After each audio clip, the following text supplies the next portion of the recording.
Hai să vedem ce se petrece. Bună, domnul Alexandru. Bună. Mă țin outfit-ul De ce are? de bandada de aici. Asta mai degrabă, Deci da. știți că odată pe an, adică știți că deja e a doua tură când fac asta, odată pe an se face curățenie în căsuță și ordine. Păi da, peste iarnă le aruncăm așa cum apucăm. Da. Acum e momentul ăla din an și scot totul afară și organizez totul împreună cu două rafturi. Credeam că zici că împreună cu mine, că ziceam că nu. O să mă ajute un pic doar. Am de lucru și eu pe partea mea. Bine. Dar de ce crezi că așa de înalte căpșunile astea? Zici că sunt copaci? Și câte flori au. Te trezești și tu. Nu ne jucăm. Mai am și, ce era asta? Mandarin, parcă. Uite, are o florițică. Bine, au avut mai multe, da. S-au uscat, uite așa, s-au uscat. Și îți continui ce ai învățat să faci mai bine?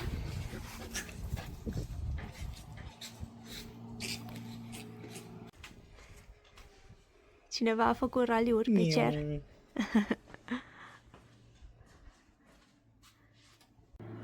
Așa. Eu mă apuc de treabă aici, că ziceam că am și eu treburile mele. Este un raft de la Lidl. E destul de țăpănuc, așa are 1,80 m. Și l-a montat Alex în 15 minute, a zis că era, deci e destul de bine proporționat. Bună! Bună! What you doing? Mai arunc din chestii. Ok. Și să întorc camera. Ce? Nu o să te vezi tu. Alex deci nu-l băgăm în seamă. Da. Și ce? Să se vadă un pic de burtică. Da, niște slăninuță. Da. Astea sunt roșioare pe care le-am primit de la mătușa mea. O să trebuiască să le plantez și pe astea. Deocamdată am plantat doar 3 din ele, au mai rămas și astea 2. Și bineînțeles că sunt toate lucrurile cumpărate de la Arad, pe care le-ați văzut în vlogul de săptămâna trecută.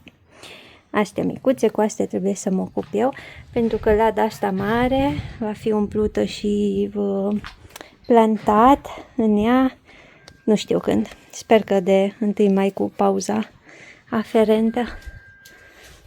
Bun. Și acum am zis eu prima oară să pun uscatele în ghivecele astea de anul trecut. Bineînțeles că trebuie curățate și schimba pământul. Și vedem mai încolo ce mai facem. Ce fain că pot să văd pe ceas ce filmez. Mișcarea mea semnătură.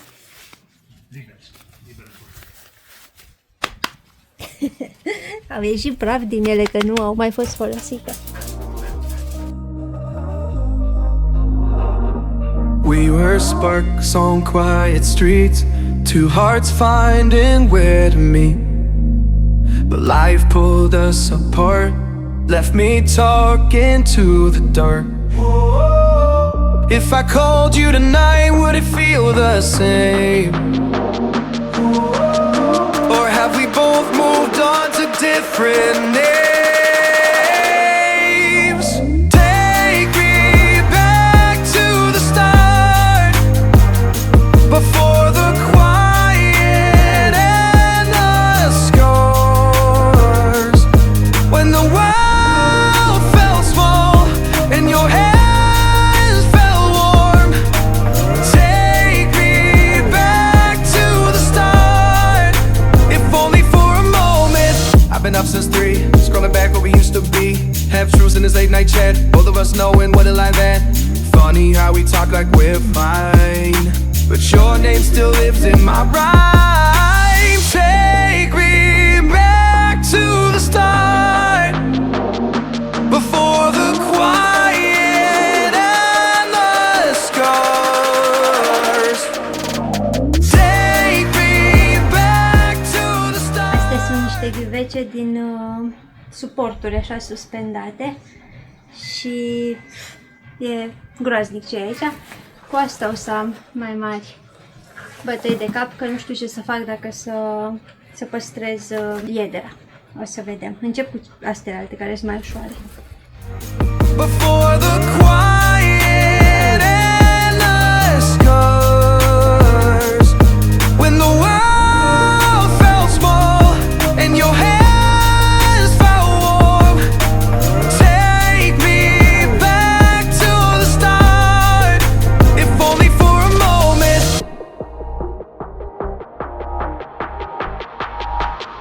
only for a moment.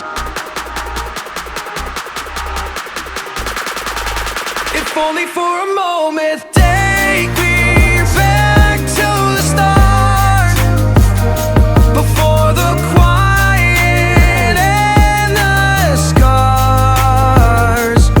When the world felt small and your hands felt warm. Take me back to the start, if only for a moment.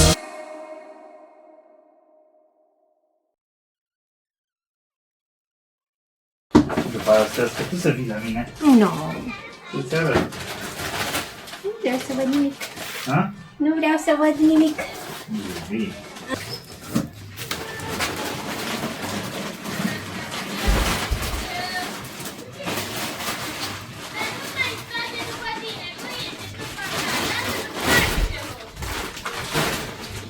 Nu, bușcă nu trebuie să decât am făcut. Asta spălăm. Acum vrei să vin?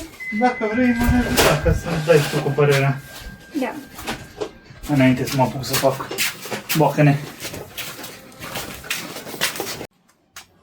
Păi frumos, ce faci? O zi. Mă auzi? Ah. Frumos, unii dorm și alții... Dar lasă-mă să trec. Ți-și trebuie joacă. Uite că ne cheamă taică-tu, hai. Bun, deci, așa ai înțeles tu să faci curățenie. Ca să faci prima Zici că oară- e yard sale, Da. Ca să faci ordine, prima oară trebuie să faci dezastru. nu? Ca să fie bine, să nu fie rău. Da. Am revenit după pauza de masă. Sunt ca la corporație aici. Și să văd cu ce continui. Tell me who gon' rise and fall. I've been running from my flaws, still I'm standing 10 feet tall. Mirror, mirror, don't you lie. I can see it in my eyes. Truth gon' surface every time, even when no dancing with my shadow in a room full of gold. Tryna count on my regrets like the stories I told. Mama said, boy, don't sell your soul for applause, but the silence louder now than a million gods. I seen kings fall quick for a hit on a reel. Seen queens trade crowns for a 6-figure deal. I don't blame them, I just pray for them. We all one mistake from the cage out of graveyard. Living like a movie, but the credits never roll. They gon' crop you out the frame if you ever lose control. Talk truth, they call it hate, but the fake love louder than an ache. Every scar got a sermon in it, every L got a learning in it. I ain't perfect, I just pin it how I lived it. If the game rigged, then I still pivot. Mirror, mirror on the wall, tell me who gon' rise and fall. I've been running from my flaws, still I'm standing 10 feet tall. Mirror, mirror, don't you lie. I can see it in my eyes. Truth gon' surface every time, even when no mirror, mirror on the wall. Tell me who gon' rise and fall. I've been running from my flaws, still I'm standing 10 feet tall. Mirror, mirror, don't you lie. I can see it in my eyes. Truth gon' surface every time, even when they want captions, not scriptures. They want clout, not pictures. They want pain. Așa arată acum căsuța, poate pare aglomerată și este, că sunt multe lucruri și spațiul e limitat, dar astea o să dispară de pe aici oricum. Asta e un butoi pe care o să-l punem în față, coșul ăla iarăși dispar. Pe aici avem un... Balansoar. Nu e balansoar, e... Cum se numește, da. Ăla de legi între copaci și te pui în el și stai. Hamac. Da, Hamac. adică ăla e suportul de hamac. Da. Și o să fie făcut și ăla și astea sunt fotoliile alea gonflabile de la Lugoj, foarte faine. Le-am dezumflat. Da, e bine că sunt la îndemână, Da. Cât de cât totul e la îndemână, un pic mai organizat. un pic. Așa e o zi, ești Cel mai fericit? important este raftul de grătare. Uai cu cum arată. lemne. Arată urât. Avem până și un LED. Unde aici o lampă LED dacă facem grătare noaptea, lemne, cărbun, tot. Da, nu știu ce să zic cu lemnele înăuntru, dar ok. Păi se uscă numai bine, dacă mai au urme Dumnezeare se uscă. Totul e super bine. Merge. Mai avem de curăț. Cam așa arată un om care a muncit destul azi. Bine, și tu ai muncit. Amândoi am fost, fiecare cu partea lui. Da, cât de cât am terminat ce ne-am propus pentru azi, cel Așa puțin. arată un câine fericit care mănâncă iarbă. Da, avem o văcuță albă care paște. Și cam asta pe ziua de azi, așa, nu mai facem nimic. Nu mai. Mergem acasă. E ora, da, e ora 6, suntem plecați de acasă de la 8 dimineața. 8 și 10. Și tu pare că zici că nu suntem acasă acum. Da. Suntem la Suntem cu noi activități de la 8 Da. și 10. Mergem înăuntru și ne relaxăm. Pun vlogul pentru, nu știu cât e mâine, 25? 6 mâine. 26. Da, Azi azi e e sâmbătă. 25. Bun, ne mai vedem. Bye. Bye! Bună vlog! Bună! Ce umbră am pe față. Și ce fain te vezi tu. Nu, că și eu am dubioșenii. Tu ești frumoasă și de-aia te vezi așa. Așa, am scăpat de un hop la propriu. Și astăzi ce o să facem, iubi? O să mergem până la Săvârșin, pentru că este un festival al... Nu știm, am fost și Nu, noi am invitați. uitat. Da. Am citit ceva, dar am uitat. Chestii tradiționale, mâncare, obiecte, nu știm. Pe la Castel. Da. Și eu cel puțin n-am mai fost niciodată la Castel, la Săvârșin. Eu am trecut de multe ori prin Săvârșin, tot așa n-am oprit niciodată nici eu. De că m-am dat cu cremă de mâini și mi-a alunecat telefonul, e mai rău. Așa. Și vedem ce o să fie. E o ieșire așa de duminică, destul de scurtă. Am înțeles că facem o oră și ceva până acolo. Cam o oră, da, spre jumătate, spre. Depinde și de trafic. Da. Mă gândesc că nu o să se intensifice acum înspre Săvârșin. Sperăm că nu. E destul de târziu. Noi de obicei când mergem în genul ăsta de mini-excursii de o zi, plecăm dimineața de vreme. Dar acum la festival intrarea este de la ora 12. Acum e 12 fără un sfert. Nu o să mergem singuri, mai mergem cu câțiva oameni. Și da, asta e punctul de întâlnire. La 12 ne întâlnim și vedem când ajungem acolo. Imagini de acolo.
Gata.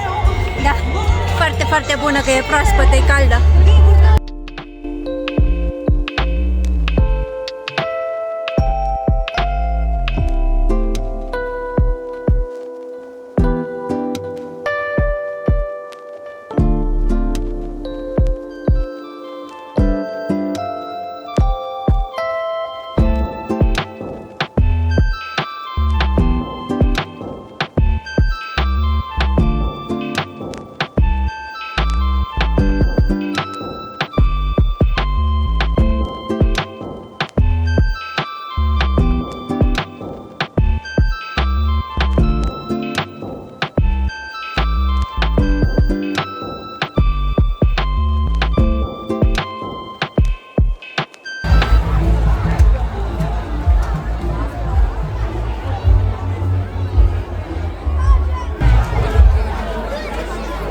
Aș opri muzica acum ca să putem vorbi, nu știu dacă mă aud.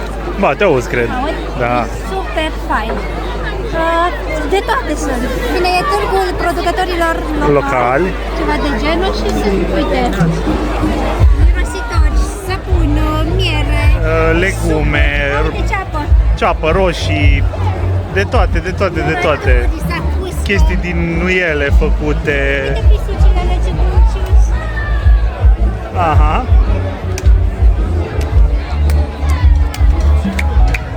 Muzică. Aia e cel mai important lucru.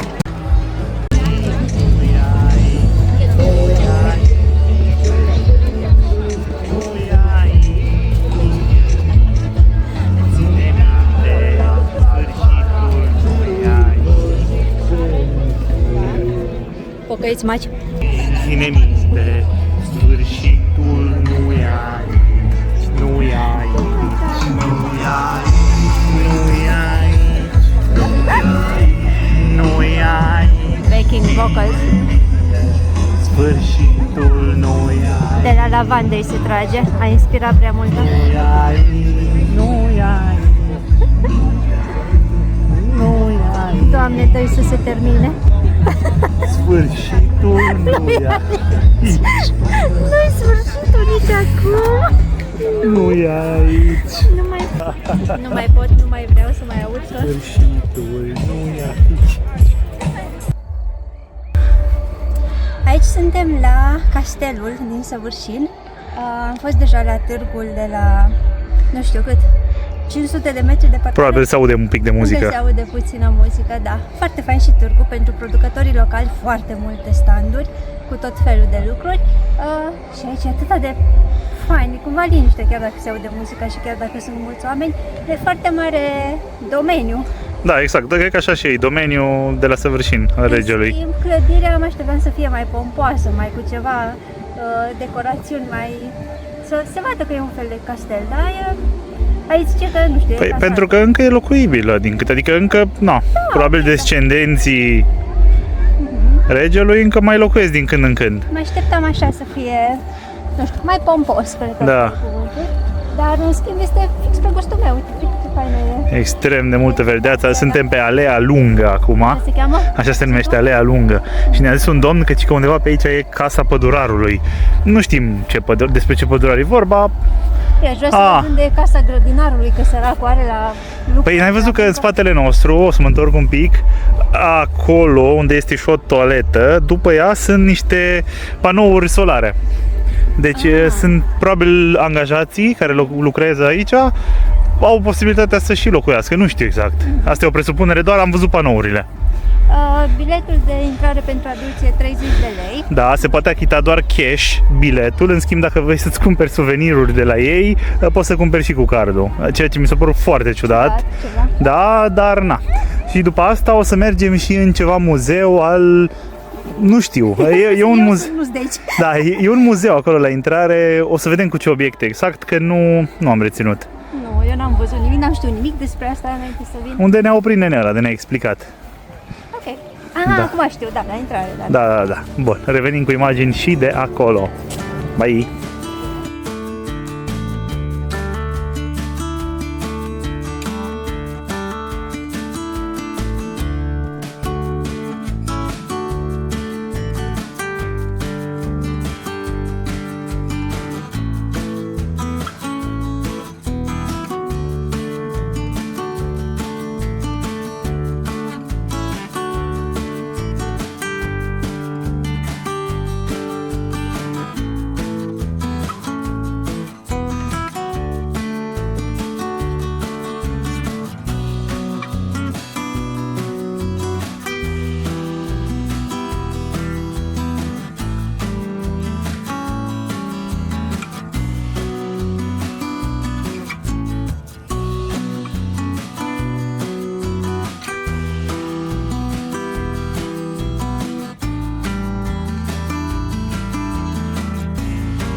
Ne-am luat și înghețată. 6 lei o înghețată? 6 lei o înghețată? Da, și destul de măricică, mă, nu e imensă, dar Da, e e. acceptabilă.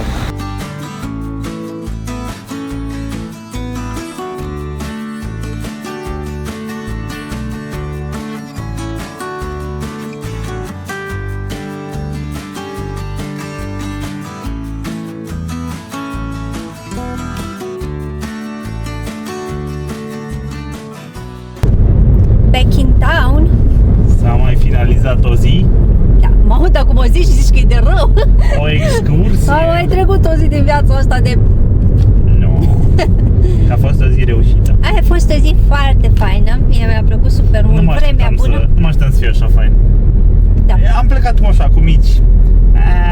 O să fie muzică populară, chestii, lucruri care mie nu-mi place. Vremea super faină. Câteodată era prea cald, câteodată bătea vântul ăla de era frig. Dar pe total o experiență foarte faină. Multă lume, ni se zicea acolo la masă cât am stat că au fost și ieri alte persoane necunoscute sau băgat în seamă. Da. Și au zis că ieri a fost ceva mai puțină lume și atunci presupun că o experiență ar fi fost și mai faină din cauza că fiind atât de mulți, tarabe din astea cu mâncare, gen mici grătare, erau doar 2 și stăteai la coadă acolo, deci venea 30-40 de minute pe acolo stăteai. Da, cam atâta s-a stat. Noi am luat niște mici cu cartofi prăjiți, destul de buni. Mici, buni, cartofi, meh. Apoi, cine mai luat înghețata aia de pe drum? Și atâta, nu? Atât am mâncat azi. Atâta. Da. Ce zici de prețuri? De unde am luat noi erau 7 lei mici. 7 lei micul, dincolo era 10 lei micul, parcă dar era un pic mai lungueț. Ăsta nostru era destul de mic, mititel, cum îi spune și numele. Prețuri per total ca la orice târg Festival, cu lucruri artizanale făcute de oameni, de lucru manual, de așa. Trebuie să apreciezi munca omului și prețurile erau Așa. corespunzătoare, adică nu, ne-am mai luat ceva, dar nu l-am mâncat încă, un baton de ciocolată. Acum, totuși, un baton 6 lei nu mi se pare... Asta este. Și chiar vreau să-i fac reclamă pentru că am degustat acolo la ei. E foarte, foarte bun. Ăsta e cu palune, nuci cu nuci. Da, 6 lei chiar mi se pare un preț decent. 100 de grame. Da. Da. Ce am mai văzut? Am vrut la un moment dat să ne luăm niște suc natural, 100% natural, mă rog, reclame de genul acesta, dar am renunțat, am zis că nu mai cărăm. Și ăla cu sucul natural era suc de mere, 30 de lei, 3 litri. Da. Iarăși nu e Decent, efectiv, da. Nimic ieșit Dar din foarte fond. faină și organizarea așa, atâta că aș fi adus probabil mai mulți care să vândă mâncare pentru că din cauza asta se făceau coi. Bun, erau așa, erau 2 cu mâncare sărată de genul grătare. Erau vreo 2 cu langoș. Vreo 1 sau, cred că 2 cu clătite, din care, dacă nu mă înșel, unul avea și clătite sărate. Ce am mai văzut? Cu gogoși. Deci, aveai mâncare, dar aveai și dulce și sărat și vreo 2 patiserii am văzut. Da, dar nu pentru fluxul de oameni care a fost acolo, asta zic. Deci, e foarte posibil ca nici ei să nu se fie așteptat să fie atâta lume. Da, posibil.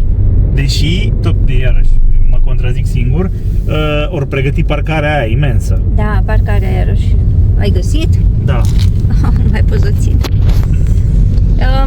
Da, în rest, absolut nimic nu mi-a Intrarea displăcut. liberă, adică... Da, la târg a fost intrarea liberă și la castel a fost 30 de lei de persoană. Da, castelul drăguț, dar, cum ai zis și tu, poate te așteptai să fie altceva. Să fie mai Da. extra. Dar, drăguț, merită să mergi odată să vizitezi parcul ăla lui, merită. Da. Merită pentru cât de mult lucrează oamenii aia să tundă gazonul și să îngrijească pomii, chiar merită, 30 de lei e ok. Da. Deși vizita a fost plăcută și așa mai departe, am avut și un mic incident, pentru că pur și simplu, dar uite că de mult nu mi s-a mai întâmplat, dar cum să zic, cum să încep, de unde să încep? O țineam pe iubi de mână. O punea să Pardon. Deci o țineam pe iubi de mână și la un moment dat i-am dat drumul. nu mă mai ținea de mână. Nu mai țineam de mână. Păi și vina mea? aparent, după ce n-a mai ținut-o de mână, nici picioarele ei nu prea au mai ținut-o. A fost o groapă acolo pe domeniul castelului, lângă un râu, pe o apă. S-a întâmplat degajamentul ăsta, de a fost o gaură și m-am împiedicat de gaura aia, după aia picior în picior și am picat.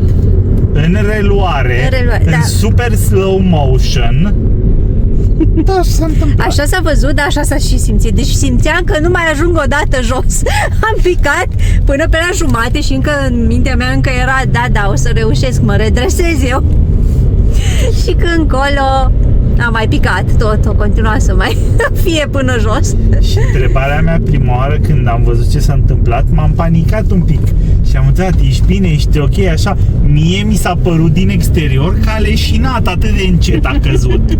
Adică eu dacă aș trece printr-un experiment de genul să cad, păi eu aș fi trăsc. Adică nu așa. Nu, eu am fost foarte teatrală, nu știu ce s-a întâmplat. Tot frumos. Aș fi dorit să mă filmeze cineva, să mă văd și eu, pentru că de simțit și-au simțit foarte amuzant, foarte amuzant. Da, eu am văzut doar finalul scenei și tot mi s-a părut amuzant. Pentru că, ți-am zis, cumva în mintea mea și acum și atunci era împărțită căzătura în două, știi? Până la jumate cumva am zis ok, am căzut sau m-am dezechilibrat, o să mă pot redresa și după aia încă continuam să pic și nu mai ajungeam jos. Da. Foarte amuzant, deci chiar nu mă mai puteam ridica de râs. Nu, neapărat că, nu, la gleznă n-am pățit nimic, doar zgârieturi foarte faine. Zici că am 8 ani, genunchii mei amândoi speliți acum și pe tibie sau cum se numește. Se întâmplă. Recomand, căzăturile de a 30 plus sunt perfecte, superbe, știi cum să cazi. Teatral, din nou, super. Altceva, domnule. Altceva, da, recomand căzături. A fost o vizită reușită. Sper eu să iasă și un vlog reușit, să redea ce am simțit și trăit noi acolo. Și până data viitoare, aveți grijă de voi și de tot ce creșteți frumos în jurul vostru. Bye! Bye!